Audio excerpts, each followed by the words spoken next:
गोकुल नगरी में उस दिन अजीब हलचल थी। नंद बाबा के आंगन में नन्हे कान्हा जन्मे थे। उनकी किलकारी सुनकर मानो पूरा गांव झूम उठा।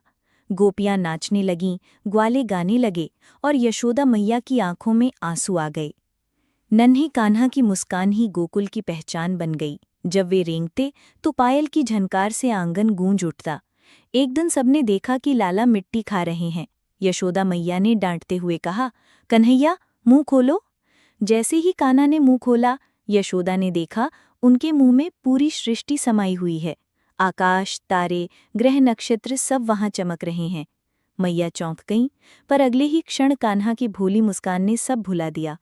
समय बीतता गया, कान्हा की शरारतें बढ़ती ही गईं। कभी वे गोपियों के मटके फोड़ देते, कभी माखन चुराकर दोस्तों में बांट देते। परंतु यही नटखट लाला जब बांसुरी बजाते तो पूरा वृंदावन मंत्रमुग्ध हो जाता। ग्वाले ने अपना काम छोड़कर दौड़ी चली आती। गायें रुक जातीं, बछड़े अपनी माँ का दूध पीना भूल जाते।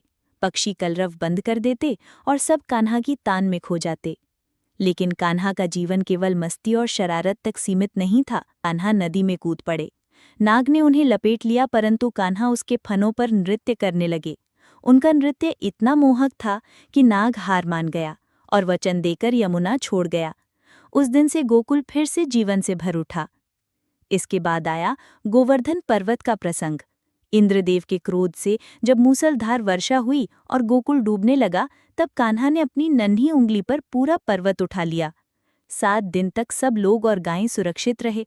तब सबको समझ में आ गया कि ये लाला कोई साधारण बालक नहीं, स्वयं भगवान है। परंतु कान्हा के हृदय में सबसे मधुर भाव था प्रेम। राधा और कान्हा का संबंध केवल 2 आत्माओं का नहीं, बल्कि आत्मा और परमात्मा का था। जब कान्हा बांसुरी बजाते तो राधा का मन पिघल जाता। मथुरा पहुंचे। वहां कंस अत्याचारी बन बैठा था। उसने जनता को सताया और अपने माता पिता देवकी वसुदेव को कैद कर रखा था। कृष्ण ने अखाड़े में कंस का वध किया और माता पिता को मुक्त कराया। मथुरा की जनता ने चैन की सांस ली और चारों ओर जय जयकार गूंज उठी। लेकिन कृष्ण का जीवन यहीं नहीं रुका। वे केवल गोकुल के नटखट लाला या मथुरा के विजेता नहीं थे। आगे चलकर वे द्वारका के राजा बने, नीति और धर्म के प्रतीक बने और अंततः महाभारत के युद्ध में अर्जुन के सारथी बनकर उन्होंने दुनिया को सबसे महान ज्ञान दिया, श्रीमद् भगवद गीता।